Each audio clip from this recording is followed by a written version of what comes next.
아니, 이 파리 부동산 대책에 대해서 좀 고강도다라는 네. 평가가 나오고 있는데요. 어떤 부분 때문에 이런 평가가 나오는 건가요?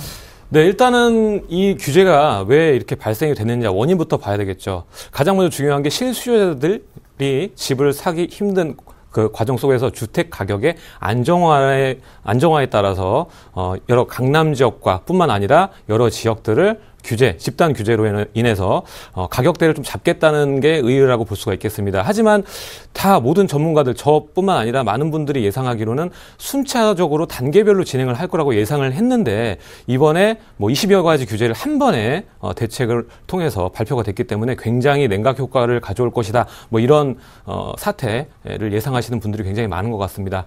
그런데 여기서 가장 중요한 고강도 규제는 제가 봤을 때는 이제 다주택자에 대한 것과 금융 규제를 가장 첫 번째로 꼽을 수가 있겠습니다. 이유는 뭐냐면요. 일단은 가장 중요한 게 우리나라가 바로 작년도만 해도 대출 규제, LTV, DTI 상향 조정을 통해서 70%까지 담보대출이 나오게끔 했었는데 이 규제가 이번을 통해서 40%까지 주저앉게 되는 겁니다. 투기과열지구 안에 있는 투기지역, 서울 일부 지역과 세종시가 주택 대출을 받을 때 40%까지밖에 나오지가 않는, 그러니까 투자하기에는 굉장히 어려움이 따를 수밖에 없는 그런 현상을 가져왔고요. 두 번째로 제가 말했던 다주택자죠. 이게 박근혜 정부 와서 14년도에 폐지가 된 사안입니다. 2주택자는 50%, 3주택자 이상은 60%의 그 양도세 부과를 했었는데 이것들이 일부 조정을 거치면서 다시 부활을 했다는 게 굉장히 중요한 포인트라고 보시면 될 것 같습니다. 일단은 이 두 가지 요인으로 해서 고강도라는 얘기, 그리고 굉장히 앞으로 시장 분위기가 급냉할 거라는 그런 여러 가지 분위기를 전반적으로 점쳐보고 있는 거고, 앞으로 이런 안 좋은 영향권만 있느냐 그것도 아니고 일단 가격대 여러 가지 효과들, 풍선 효과라든가 뭐 갭 투자에 대한 방향성, 이런 것들도 여러 가지 방향으로 좀 변모가 될 것이다 예상을 해보고 있는 상황입니다. 네, 이번 대책이 투기를 막고 좀 실수요자 중심의 부동산을 위한 취지다 이렇게 들리고 있는데요. 시장 안정화에 도움이 될까요? 네, 일단은 안정화라고 표현하기는 좀 어려운 것 같습니다. 제가 제 입장에서 전문가적 입장 견해로 봤을 때 이런 어떤 규제가 나올 때는 단계별로 가는 게 분위기를 파악을 하면서 최상위권, 그러니까 최적화하기에 좋은 조건은 단계별로 가는 게 항상 좋습니다. 하지만 지금 20여 가지의 규제를 한 번에 묶음으로써 인해서 시장 하반기 시장으로 인해서 한 번에 급냉이 될 수 있는 그런 효과가 나오지 않을까 우려되는 상황이고, 하지만 제가 지금 주요 골자를 뽑아왔습니다. 이 중에서 몇 가지가 여러분들께 다시 봤을 때 투자의 다른 방향을 제시할 거라고 예상이 되는데, 일단 보시게 되면은 제가 보는 것들, 일단 투기 수요를 차단한다는 겁니다. 이게 가장 1원칙이 뭐냐면 12년도에 없어졌던 강남 이제 과열지구가 다시 부활을 한 거죠. 6년 만에 부활을 했는데 강남에만 우리가 투자하는 게 아니지 않습니까? 지금 가격대가 가파르게 올라간 이유가 여러 가지가 있는데, 첫 번째는 바로 금리가 하향 조정화돼서 계속 저금리 시대로 가는 조건. 두 번째가 바로 말씀드린다시피 강남 일부 지역 가격대가 천차만별로 계속 재건축 시장을 통해서 가격대가 올라가니까 주변 지역도 같이 함께 동반 상승해서 서울권역에 있는 아파트들이 뭐 작년 하반기부터 올 상반기 보시게 되면 굉장히 많은 폭으로 평당가 평균적으로 봤을 때 5천 이상은 다 올랐다, 뭐 이렇게 얘기를 하는데 지금 그 지점에서 봤을 때 투자 수요가 차단이 되는 효과는 엄밀히 따져보면 가져올 수 있습니다. 왜냐하면은 아까 말했던 대출 규제, 금융 규제를 통해서 투자하기 어려운 환경으로 만들고, 그리고 투기 과열지구 내에서는 뭐 여러 가지 다주택자에 대한 조건까지 다 맞물리기 때문에 막아지면서 실수요자들의 접근 운동은 좋게 유도할 수는 있겠지만, 실수요자들 중에서도요 여러 가지 요건들이 안 맞고 투기 과열지구 같은 경우에는 대출이 잘 안 나오기 때문에 그 조건을 결국 다 충족할 수 있는 인원이 그만큼 많을 수 있겠느냐라고 정리를 해볼 수가 있겠고요. 잘못했을 경우에 시장이 급냉하면서 지금 강남 가격대가 강남을 통해서 서울 일부 아파트들 모두 가격대가 올랐지만, 마찬가지로 시장이 급냉하면서 서울 지역의 모든 아파트 가격대가 또 망가질 염려도 있다는 겁니다. 그런 과정에서 이 부분을 잘 살펴봐야 되는데, 지금 과열 지역에 대한 유입 차단 보시게 되면 지역 지구로 지정을 함으로써 서울에는 이제 11개 구에를 중점적으로 관리를 하겠다 발표를 한 겁니다.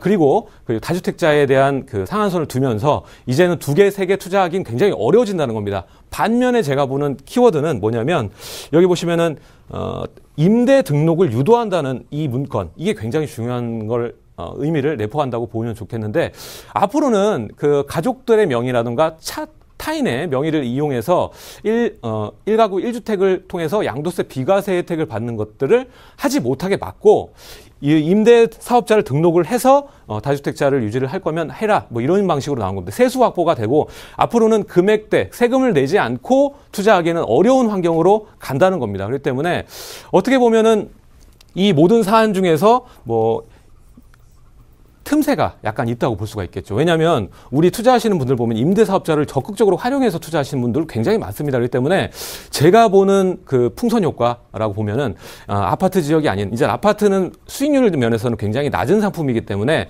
안정화와 차익형 상품이 원래 아파트죠.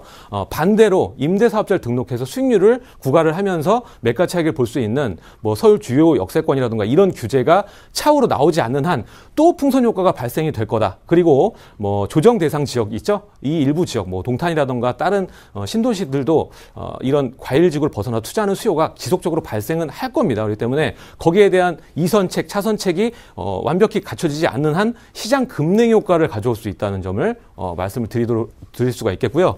그리고 실수요자들, 그리고 서민들을 위한 공급 확대라는 내용 면에서도 지금 급냉할 수 있는 여러 가지 규제 정책이 나와 있는 상황에서 공급이 많이 된다. 그러면 어떻게 될까요? 가격대가 실수요자들만 가격대를 올리는 게 아니라 당연히 투자 세력이 어느 정도 있어줘야지 신도시라던가 주변 지역 보안 그 주택에 대한 가격대를 평준화, 시장 논리에 대해서 공급 수요의 원칙이 돌아가는데 실수요자들만 접근이 된다? 그러면 실수요자들은 당연히 저렴한 가격에만 구입을 하려고 하겠죠. 그렇기 때문에 가격대, 사업성이 나오지 않는다는 겁니다. 그렇기 때문에 앞으로 공급되는 거에 있어서 뭐 비어진 주택도 굉장히 많을 거고 입주를 안 하려고 하는 거죠. 그런 것도 많을 거고 여러 가지 안 좋은 효과들도 굉장히 많이 파생이 될 거다. 그렇기 때문에 올 하반기는 거의 관망세 위주로 시장이 흘러가지 않을까 예상이 됩니다. 네, 시장이 좀 이제 찬바람이 불 거다 이렇게 예상을 해 주셨는데요. 그래도 이렇게 어려울 때일수록 또 틈새 공략할 수 있는 기회가 있을 것이다라는 또 긍정적인 얘기도 해 주셨는데 시장 전망해 주시죠. 어떻게 될까요? 또 유의점도 짚어주세요. 네, 일단은 제가 아까 말씀드렸다시피 이제 아파트로 인해서 갭 투자를 하는 분들, 여러 가지 뭐 자식 명의라던가 아니면 친척 명의를 통해서 하시는 것들도 모두 사라지게 될 것입니다. 왜냐하면 이 정책 자체가 뭐 단기간을 보고 투자하는 게 아니라 일단 정부가 들어선 최초에 바로 만든 정책이기 때문에 꽤 길게 갈 것이라고 예상이 되고요.